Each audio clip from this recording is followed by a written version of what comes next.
Welcome back to the channel. In this video, we are going to study about heart and its function. हम देखेंगे कि heart कैसे function करता है, double circulation क्या होता है, उसके बाद हार्ट कैसे, हार्ट में कितने चेम्बर्स होते हैं, हार्ट का स्ट्रक्चर देखेंगे, हार्ट कहाँ प्रेजेंट होता है, किस चैम्बर से ब्लड कहाँ जाता है। उसके बाद देखेंगे कि जो लंग्स है, लंग्स ब्लड को कैसे प्यूरिफाई करती है। उसके बाद हम देखेंगे ये भी टिश्यूज के पास यानी कि कोशिकाओं के पास, ऊतकों के पास ब्लड जाकर कैसे ऑक्सीजन को डिलीवर करता है, कार्बन डाइऑक्साइड को लोडिंग एंड अनलोडिंग करता है। तो हमने ये पर्पस समझ लिया था कि हमारे शरीर में ट्रांसपोर्टेशन की आवश्यकता क्यों है। मैं एक बार उसको रिकॉल करा दे रहा हूं। देखिए, इस लेक्चर में हम मेनली ट्रांसपोर्टेशन के बारे में समझने वाले हैं।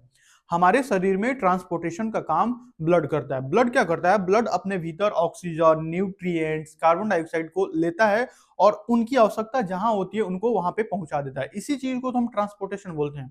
मतलब मान लीजिए आपको अपने शहर में एक जगह से दूसरे जगह जाना है या कहीं भी जाना है, तो आप क्या करेंगे? आप अपने शरीर को लेंगे, यानी कि जाएंगे किसी गाड़ी में, मतलब किसी भी व्हीकल में बैठेंगे और बैठने के बाद आप एक जगह से दूसरे जगह जाएंगे। इसी को हम बोलते हैं ट्रांसपोर्टेशन। इसी को हम क्या बोलते हैं? ट्रांसपोर्टेशन। यानी कि एक जगह से दूसरे जगह जहां किसी चीज की आवश्यकता है, तो उसकी जहां नीड है वहां उसको पहुंचा देना ही ट्रांसपोर्टेशन कहलाता है। हमने देखा था कि कैसे फैक्ट्री में फोन बनता है।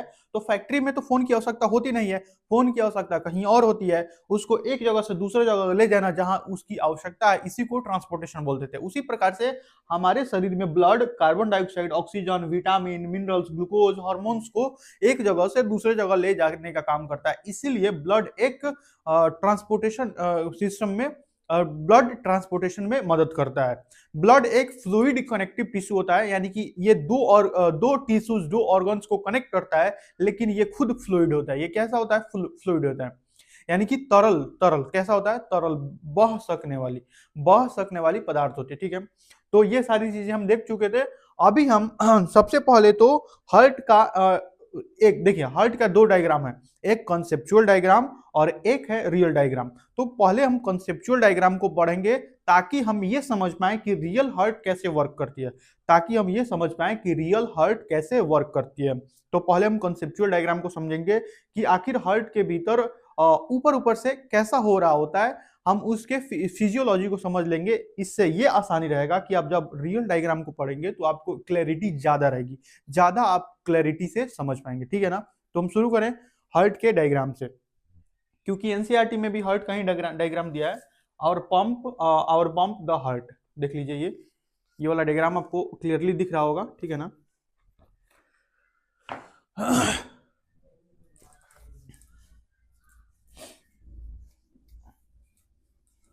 मैं यहाँ पे कॉल लिख देता हूं ताकि बोर्ड फोकस, जो कैमरा है वो कैमरा फोकस करते रहे। कैमरा नहीं है, फोन है।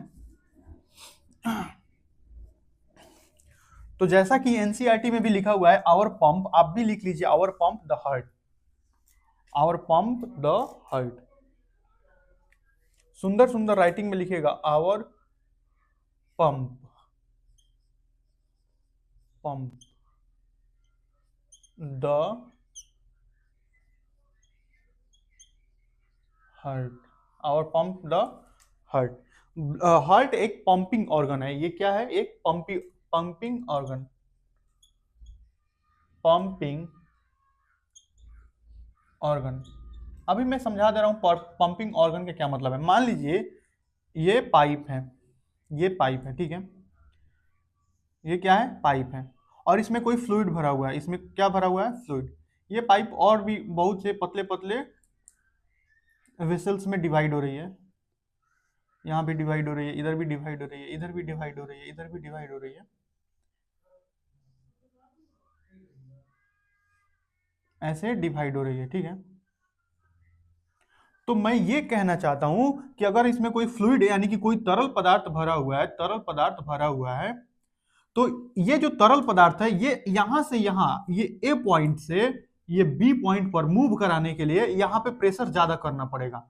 हमको यहां पे प्रेशर ज्यादा करना पड़ेगा, तभी ये हाई प्रेशर से लो प्रेशर की ओर जाएगी, हाई प्रेशर से लो प्रेशर की ओर जाएगी। तो यहाँ पे हमको कोई ना कोई पंप लगाना पड़ेगा, यहाँ पे हमको क्या लगाना पड़ेगा, पंप।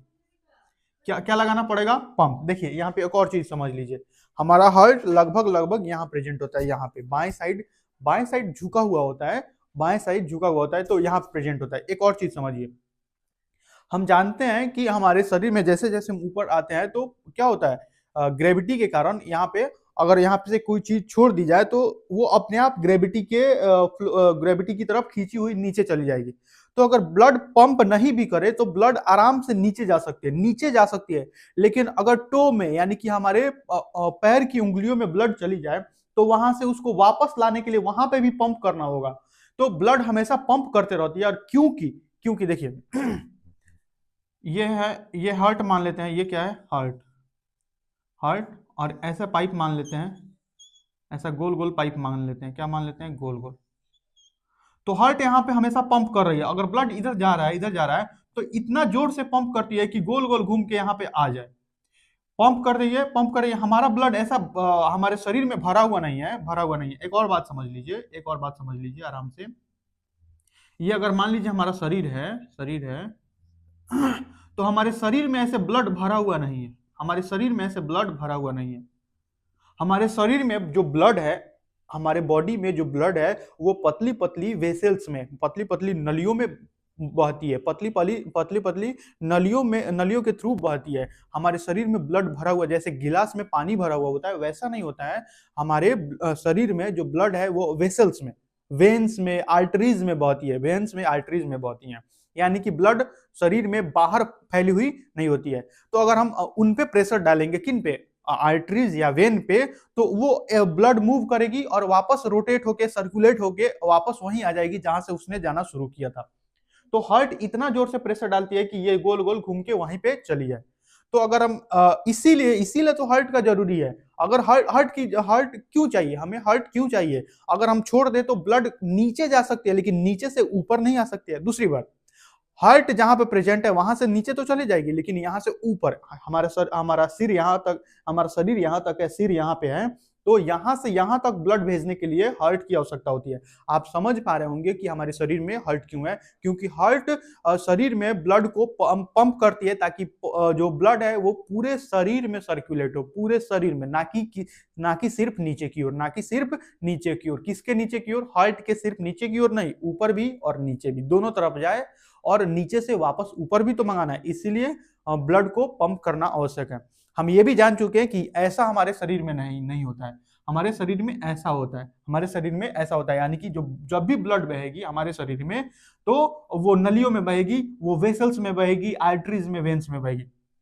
आप यहाँ पे सवाल पूछ सकते हैं कि क्या कुछ ऐसे भी जंतु होते हैं जिनमें ब्लड ऐसा भरा हुआ होता है। हाँ, कुछ आर्थ्रोपोड्स होते हैं। आर्थ्रोपोड्स जो होते हैं, यानी कि जो भी आप क्लास 9th में पढ़े होंगे आर्थ्रोपोडा, मोलस्का, तो आर्थ्रोपोड्स में ऐसा भरा हुआ होता है। इनको बोलते हैं हिमोशेल। हिमोशेल यानी कि जो खाली जगह है उसमें डायरेक्ट ब्लड भरा हुआ होता है।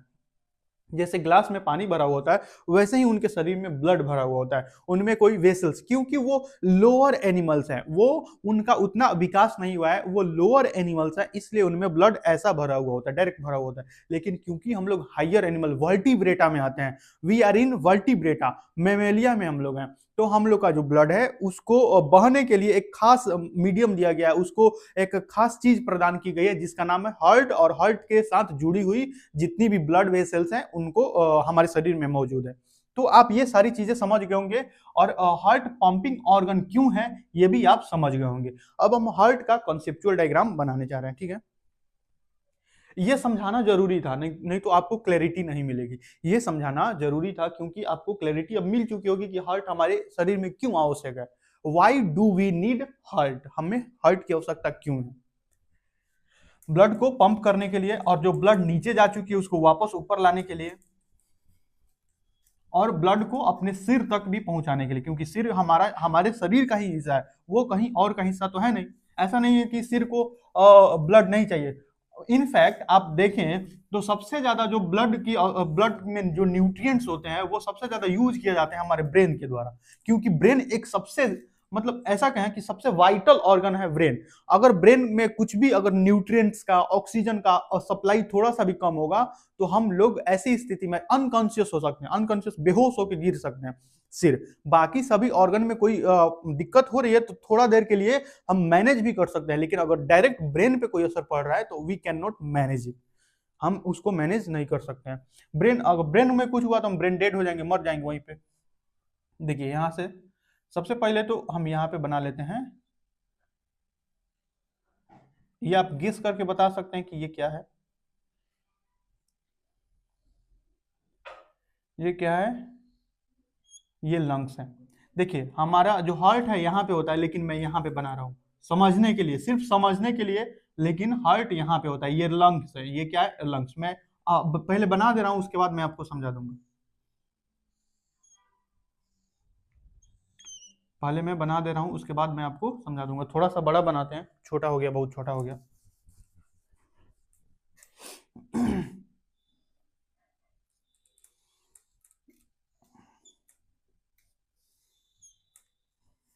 ठीक है, इसको ऐसे डिवाइड कर लेते हैं। ये हमारे हार्ट के चेम्बर्स हैं। क्या है? ये चेम्बर्स है। चेम्बर्स, चेम्बर्स यानी कि खंड, चेम्बर्स यानी कि खंड। ये हार्ट के क्या है? चेम्बर्स हैं।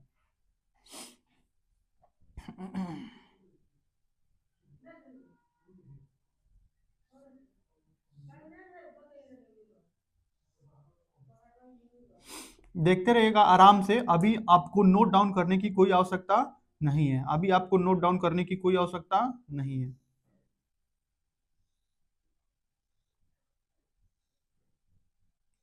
अभी आराम से आप देखिए, जब मैं ड्रॉ कर लूंगा उसके बाद मैं आप बोलूंगा तब नोट कीजिएगा, ठीक है?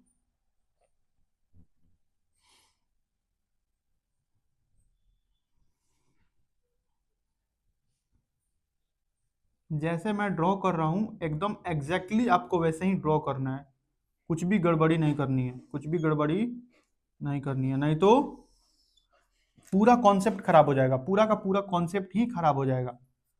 आपने रत्ती भर भी गड़बड़ी की तो सारा कॉन्सेप्ट खराब हो जाएगा, और क्योंकि कॉन्सेप्ट खराब हुआ तो सब कुछ, सब बेकार, सब बेकार।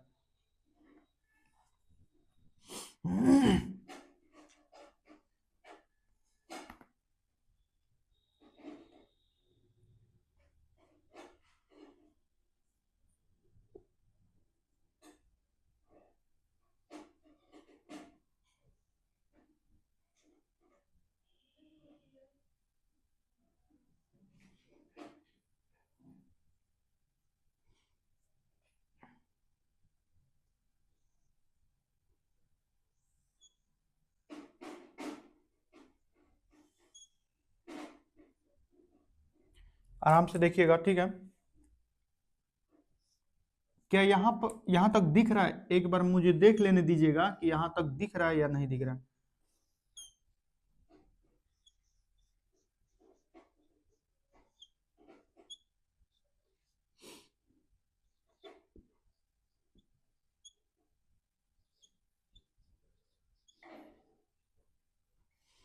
मुझे देख लेने दीजिए यहाँ तक दिख रहा है कि नहीं।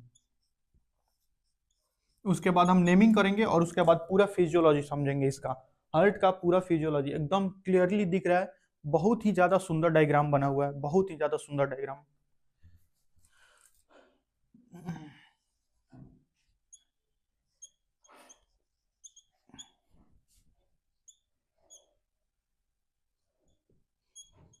आप सोच रहे होंगे खुद ही बना के खुद ही सुंदर बोल रहे हैं, कोई बात नहीं।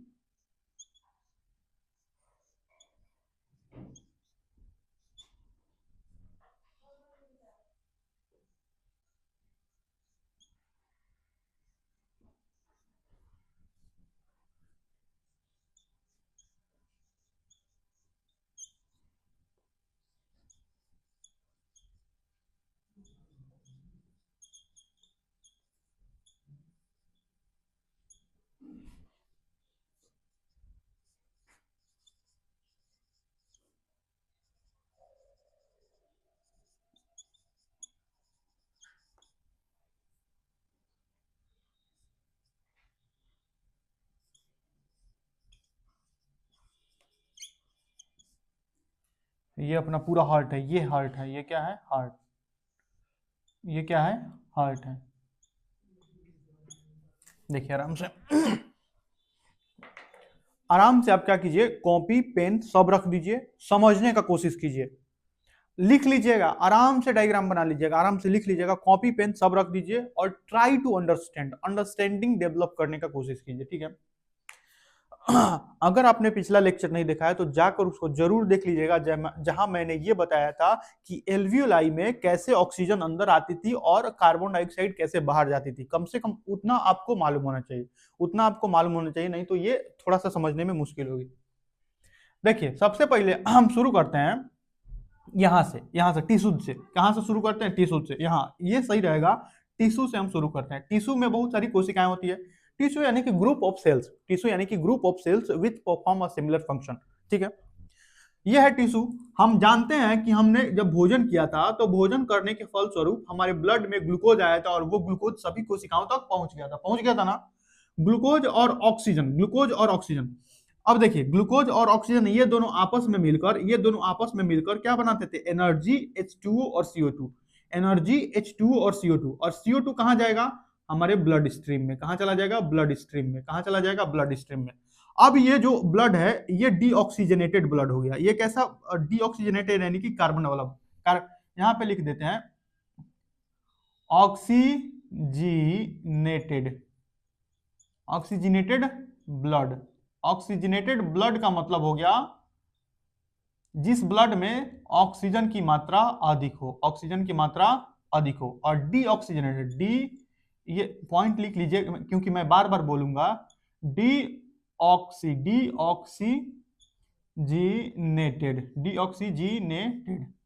ब्लड। डीऑक्सीजनेटेड ब्लड ऐसा ब्लड होता है जिसमें कार्बन डाइऑक्साइड की मात्रा अधिक होती है, कार्बन डाइऑक्साइड की मात्रा अधिक होती है, कार्बन डाइऑक्साइड की मात्रा अधिक होती है। ग्लूकोज और ऑक्सीजन ये दोनों मिलकर एनर्जी बनाएंगे, H2O बनाएंगे और CO2 बनाएंगे। और CO2 हमारे ब्लड वेसल्स में, ये है कैपिलरीज। ये क्या है, कैपिलरीज। ये क्या है, कैपिलरीज। ये क्या है, कैपिलरीज। कैपिलरीज इतनी पतली होती हैं, कैपिलरीज इतनी पतली होती हैं कि डायरेक्ट इनसे CO2 O2 का डायरेक्ट डिफ्यूजन हो सकता है, डायरेक्ट डिफ्यूजन हो सकता है। डिफ्यूजन मैंने किस लेक्चर में समझाया है, सेल वाले लेक्चर में समझा दिया है। डिफ्यूजन क्या होता था, मान लीजिए ये सेल मेम्ब्रेन है, मान लीजिए ये प्लाज्मा मेम्ब्रेन है, तो अगर यहाँ पे ऑक्सीजन अत्यधिक है तो ये ऑक्सीजन अगर ज्यादा है तो ये डिफ्यूज करके इधर चली जाएगी, डिफ्यूज करके इधर चली जाएगी, और इधर अधिक है तो। और CO2 इधर अधिक है, CO2 इधर अधिक है तो ये डिफ्यूज करके इधर आ जाएगी।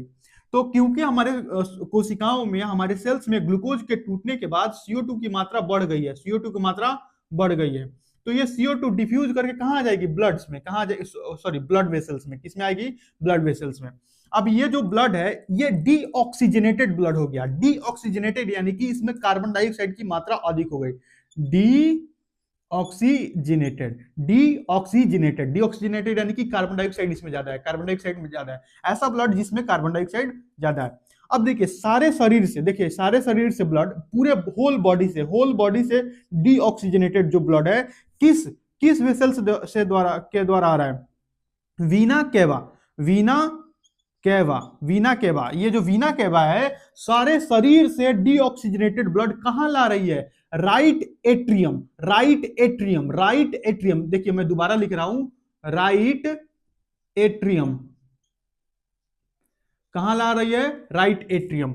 देखिए ये था, ग्लूकोज टूटा, CO2 में बन गया, एनर्जी भी बनी, H2O भी बना, CO2 यहां से डिफ्यूज करके चला जाएगा ये इसमें।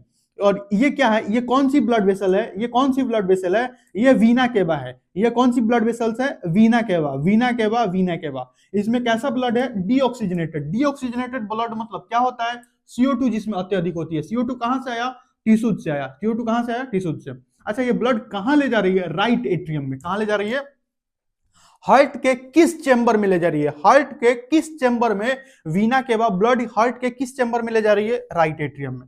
अब देखिए क्या होगा, राइट एट्रियम से ब्लड यहां पे नीचे आएगा, राइट एट्रियम से ब्लड यहां नीचे आएगा, इसको बोलते हैं वॉल्व। यहां पे एक वॉल्व लगा हुआ होता है, इस वॉल्व के थ्रू ब्लड जो है नीचे आएगा। क्यों नीचे आएगा, क्योंकि हम जानते हैं हमारी हार्ट मतलब एक सेकेंड भी बिना रुके हुए पंपिंग का काम करते रहती है, पंपिंग का काम करते रहती है। तो हार्ट यहां से जो ये जो दोनों एट्रियम है वो कंस्ट्रिक्ट होंगे, वो क्या होंगे, कंस्ट्रिक्ट। अब जैसे ही कंस्ट्रिक्ट होंगे तो ब्लड कहां चली जाएगी, नीचे, ब्लड कहां चली जाएगी, नीचे। किसमें आएगी, किसमें आएगी, राइट वेंट्रिकल में, राइट वेंट्रिकल, वेंट्रिकल किसमें आएगी, राइट वेंट्रिकल। उसके बाद जब वेंट्रिकल कंस्ट्रिक्ट होंगे, कंस्ट्रिक्ट यानी कि पिचकेंगे, जब वेंट्रिकल कंस्ट्रिक्ट होंगे, वेंट्रिकल कंस्ट्रिक्ट होंगे नीचे से, नीचे की ओर से जब वेंट्रिकल कंस्ट्रिक्ट होंगे तो होगा ये कि ये दोनों बंद हो जाएंगे, ये दोनों बंद हो जाएंगे, ये दोनों बंद बंद बंद। देखिए अगर इधर से प्रेशर पड़ेगा तो ये दोनों कैसे हो जाएंगे, ऐसे बंद हो जाएंगे, ऐसे क्या हो जाएंगे, बंद। यानी कि जो ये ब्लड है ये ऊपर तो जा नहीं सकती है, और ऊपर नहीं जाएगी तो इसके पास कौन रास्ता बच गया, यही वाला रास्ता बच गया। कौन सा रास्ता बच गया, ये वाला। तो राइट वेंट्रिकल से ब्लड किस में चल जाएगी, किस में चल जाएगी, लंग्स में। किस में चली जाएगी, लंग्स में। किस में चली जाएगी, लंग्स में, बोथ लंग्स में जाएगी। ये मैंने दिखाया है, ये दो पार्ट्स में बटा हुआ होता है, लेकिन अभी के लिए जान लीजिए लंग्स में कहां चली जाएगी, लंग्स में। किस में चली जाएगी, लंग्स में। देखिए दोबारा देखिए, यहां से ब्लड आई वीना केबे के थ्रू, इसमें कैसा ब्लड था, और डीऑक्सीजनेटेड, डीऑक्सीजनेटेड यानी कि जिसमें कार्बन डाइऑक्साइड की मात्रा अधिक है, कार्बन डाइऑक्साइड की मात्रा अधिक है। अब ये कहां चली गई, राइट एट्रियम में। राइट एट्रियम जब कंस्ट्रिक्ट किया, जब राइट एट्रियम कंस्ट्रिक्ट किया तो ये ब्लड कहां चलाया, नीचे। कहां चलाया, नीचे। उसके बाद जब वेंट्रिकल कंस्ट्रिक्ट करी तो ये दोनों वाल्व बंद हो गए, और बंद होने के कारण जो ब्लड है इससे होते हुए कहां चला गया, लंग्स में। और ये कौन सी वेसल्स है, इनको बोलते हैं pulmonary artery, pulmonary artery, pulmonary artery, pulmonary artery. यहां तक हम समझ चुके हैं। अच्छा, इन सभी में कैसा ब्लड फ्लो कर रहा है, इन सभी में कैसा ब्लड फ्लो कर रहा है, इन सभी में कैसा ब्लड फ्लो कर रहा है, हम जानते हैं कि इसमें भी कैसा ब्लड है, डीऑक्सीजनेटेड ही है, क्योंकि इसमें अभी सिर्फ कैसा ब्लड है, डीऑक्सीजनेटेड। डीऑक्सीजनेटेड यानी कि कार्बन डाइऑक्साइड, जिसमें कार्बन डाइऑक्साइड की मात्रा अत्यधिक है।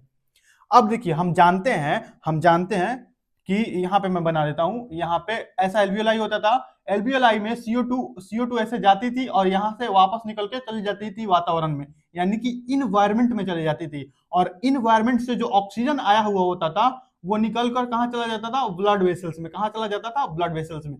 इसको हम पल्मोनरी वेंटिलेशन बोलते थे, और ये हम पढ़ चुके हैं, ये हम पिछले क्लास में पढ़ चुके हैं, यानी कि यहां पे क्या होगा, मैं इस हेडलाइन को मिटा देता हूं। इस हेडलाइन को मैं मिटा रहा हूं ताकि मैं समझा सकूं। मुझे ऐसा लगता है कि आपने हेडलाइन लिख लिया होगा, तो मैं इसको मिटा दे रहा हूं, ठीक है ना। देखिए क्या होगा, इसको थोड़ा इधर लिख देते हैं। अब इसमें कैसा ब्लड है, कार्बन डाइऑक्साइड वाला।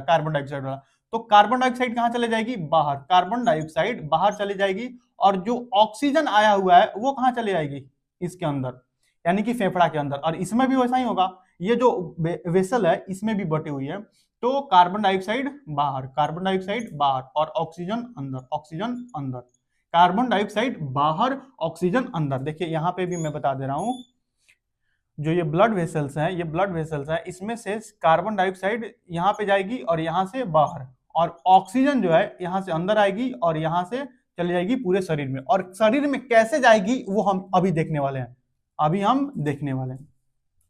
यानी कि यहां तक कार्बन डाइऑक्साइड बाहर जा चुकी है, जो हमारे सेल्स में कार्बन डाइऑक्साइड बनी थी, वो पहले ब्लड में गई। ब्लड में किस में गई, वीना केवा में गई। वीना केवा ने उसको कहां पहुंचा दिया, राइट एट्रियम में। राइट एट्रियम ने उसको कहां पहुंचा दिया, राइट वेंट्रिकल में। राइट वेंट्रिकल से होते हुए वो पल्मोनरी आर्टरी के द्वारा बोथ लंग्स में चली गई। मैंने यहाँ पे एक ही लंग दिखाया है ताकि हम समझ सकें। तो ये जो पल्मोनरी आर्टरी है वो दोनों लंग्स में गई, और दोनों लंग्स में क्या हुआ, कार्बन डाइऑक्साइड बाहर चली गई और ऑक्सीजन अंदर आया। यानी कि अब हमारे ब्लड के पास ऑक्सीजन है, और ऑक्सीजन वाले ब्लड को क्या कहते हैं, ऑक्सीजनेटेड ब्लड। यानी कि ये जो भी ब्लड इसमें जाएगा ये कैसा ब्लड होगा, ऑक्सीजनेटेड ब्लड होगा। और ये जा कहां रहा है, लेफ्ट एट्रियम। मैं इसको दोबारा लिख दे रहा हूं, लेफ्ट एट्रियम कहाँ जा रहा है? लेफ्ट एट्रियम के पास। किसके द्वारा जा रहा है? पल्मोनरी वेन्स के द्वारा, पल्मोनरी वेन्स के द्वारा, पल्मोनरी वेन्स के द्वारा। यानी कि लंग्स से लेफ्ट एट्रियम में ब्लड किसके थ्रू जा रहा है? पल्मोनरी वेन्स के द्वारा। और इसमें कैसा ब्लड है? Oxygenated blood, O2 blood, O2 blood, O2 blood, O2 blood यानी कि oxygenated blood. DO2 blood, DO2 blood मतलब डीऑक्सीजनेटेड ब्लड। ठीक है। अब देखिए लेफ्ट एट्रियम कंस्ट्रिक्ट करेगी, लेफ्ट एट्रियम कंस्ट्रिक्ट करेगी, कंस्ट्रिक्ट करेगी तो ब्लड उसी तरह जिस तरह इसमें नीचे आया था उसी तरह इसमें भी नीचे आएगा। उसके बाद जब लेफ्ट वेंट्रिकल कंस्ट्रिक्ट करेगा, लेफ्ट वेंट्रिकल जब कंस्ट्रिक्ट करेगा, लेफ्ट वेंट्रिकल जब कंस्ट्रिक्ट करेगा तो ये बंद हो जाएगी। ये कैसे हो जाएगी? ये ऐसे बंद हो जाएगी, ये ऐसे बंद हो जाएगी। और बंद हो जाने के कारण ब्लड इसमें तो जा नहीं सकता है, यानी कि सिर्फ और सिर्फ इसके पास यही रास्ता बच जाएगा, यही एक रास्ता बच जाएगा जिसके थ्रू ब्लड जाएगी। यानी कि ये वाली जो द्वार है खुली हुई है, ये वाली जो डोर है ब्लड के लिए, जो ये वाली डोर है वो बंद हो जाएगी। और बंद होने के कारण ये जब कंस्ट्रिक्ट करेगी तो कंस्ट्रिक्ट करने के कारण ब्लड इसमें एक ही रास्ता बचता है, और वो रास्ता क्या है? Aorta, aorta. वो रास्ता क्या है? एओर्टा। तो इसको हम बना देते हैं, ब्लड इसमें से इसमें आई और इसमें से लेफ्ट एट्रियम से एओर्टा में जाएगी, सॉरी लेफ्ट वेंट्रिकल से, किससे? लेफ्ट वेंट्रिकल, लेफ्ट वेंट्रिकल से एओर्टा में जाएगी। और एओर्टा के थ्रू देखिए, अब देखिए क्या होगा। एओर्टा में कैसा ब्लड है? एओर्टा में ऐसा ब्लड है जिसके पास ऑक्सीजन ज्यादा है, ऑक्सीजन ज्यादा है। और इस ब्लड को क्या कहते हैं? ऑक्सीजनेटेड, ऑक्सीजनेटेड दिख रहा होना चाहिए। ऑक्सीजनेटेड ब्लड, कैसा ब्लड? Oxygenated blood. और क्योंकि इसमें ऑक्सीजनेटेड ब्लड है, ऑक्सीजनेटेड ब्लड है, क्योंकि इसमें ऑक्सीजनेटेड ब्लड है तो ये ऑक्सीजन को डिलीवर कर देगा यहां पे। और ये CO2, मैं थोड़ा सा इसको इधर बना दे रहा हूं, CO2 डिलीवर हो जाएगी यहां पे, CO2 यहां पे डिलीवर हो जाएगी, देखिए यहां पे।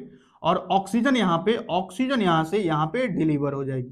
तो मुझे लगता है कि आपको समझ में आ चुका होगा। इसको आराम से नोट डाउन कीजिए, आराम से नोट डाउन कीजिए। मैं एक एक चीज को अलग अलग करके लिखा दे रहा हूं। देखिए ग्लूकोज था, ऑक्सीजन के साथ मिल गई। ऑक्सीजन कहां से आया?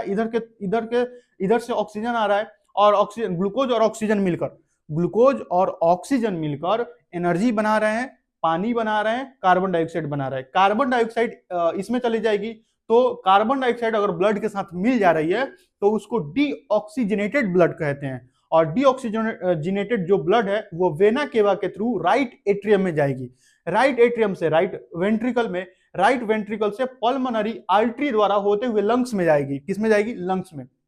लंग्स में वहां पे क्या होगा? कार्बन डाइऑक्साइड बाहर चली जाएगी ट्रैकिया के थ्रू। हमने पूरा डिटेल में डायग्राम बना के देख लिया था। बाहर चली जाएगी कार्बन डाइऑक्साइड, अंदर आ जाएगी ऑक्सीजन। ऑक्सीजन लंग्स से पल्मोनरी वेन्स के द्वारा, पल्मोनरी वेन्स के द्वारा लेफ्ट एट्रियम में जाएगी। कहां जाएगी? लेफ्ट एट्रियम में। उसके बाद लेफ्ट एट्रियम में कंस्ट्रिक्शन होगा। कंस्ट्रिक्शन होने के कारण ये जो ब्लड है लेफ्ट एट्रियम से लेफ्ट वेंट्रिकल में आ जाएगी। उसके बाद लेफ्ट वेंट्रिकल में कंस्ट्रिक्शन होगा, जिससे ऊपर वाली जो द्वार है, डोर है, वो बंद हो जाएगी। और बंद होने के कारण ये जो ब्लड है लेफ्ट वेंट्रिकल से एओर्टा के थ्रू ब्लड सभी हमारे शरीर में सभी जगह फैल जाएगा, और सभी कोशिकाओं के पास जाके वो क्या डिलीवर करेगा? ऑक्सीजन डिलीवर करेगा।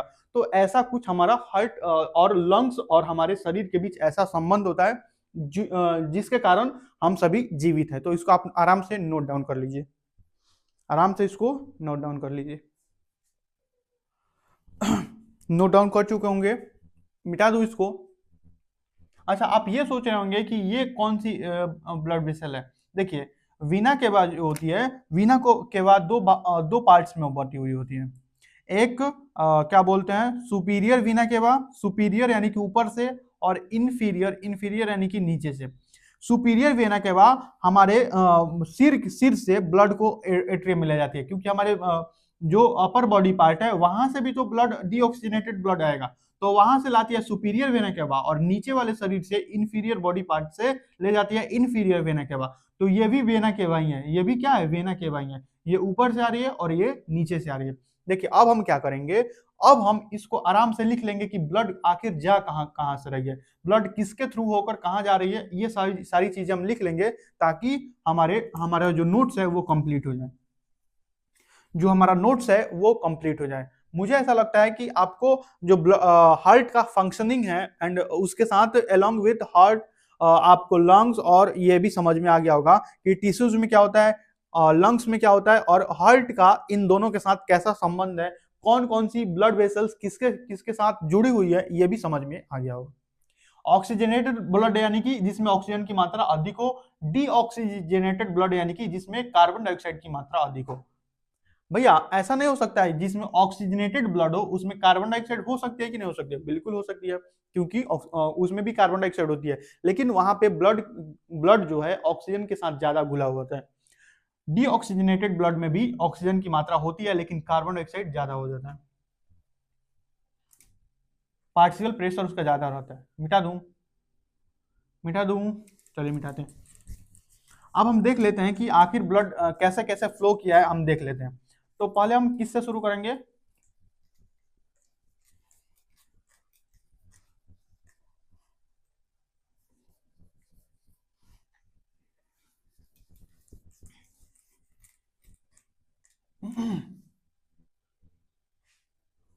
देखिए हम यहां से शुरू करते हैं।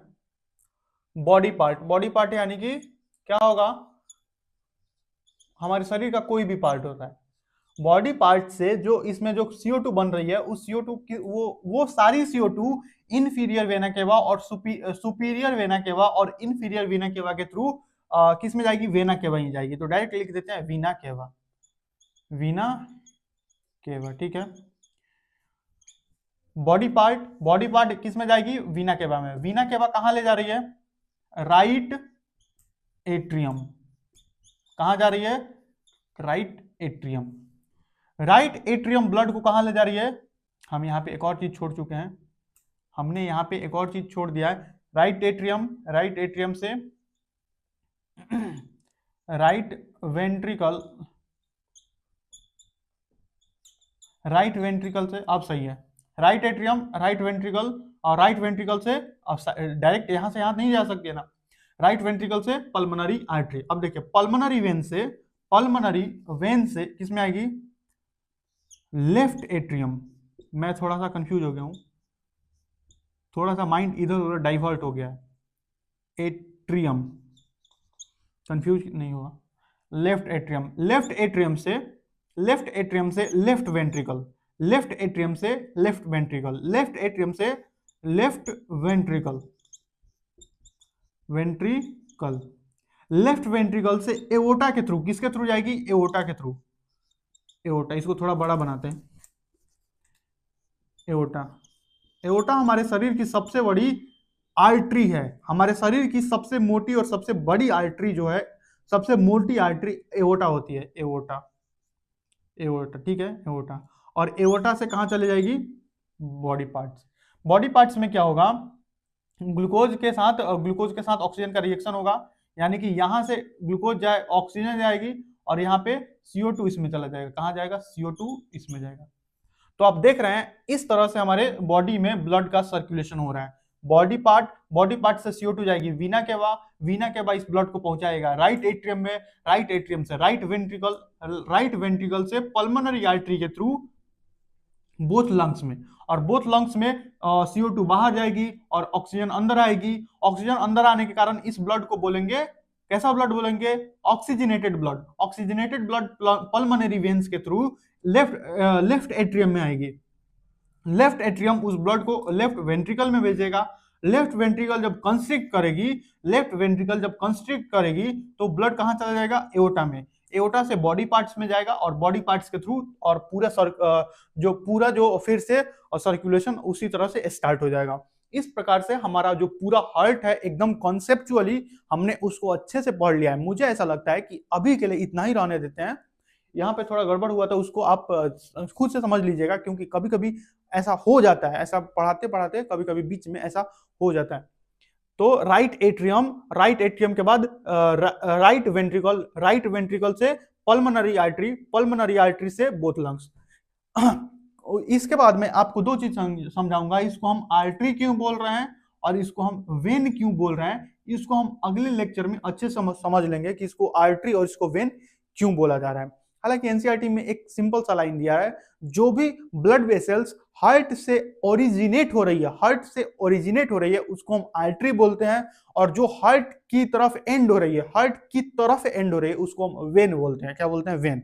लेकिन ये दोनों एक्सेप्शन है। एक्सेप्शन क्या है? एक्सेप्शन। हालांकि एक्सेप्शन इसको नहीं बोल सकते हैं, इसका नाम थोड़ा सा गड़बड़ी है। ये भी हार्ट से ओरिजिनेट होती है और ये हार्ट की तरफ एंड होती है।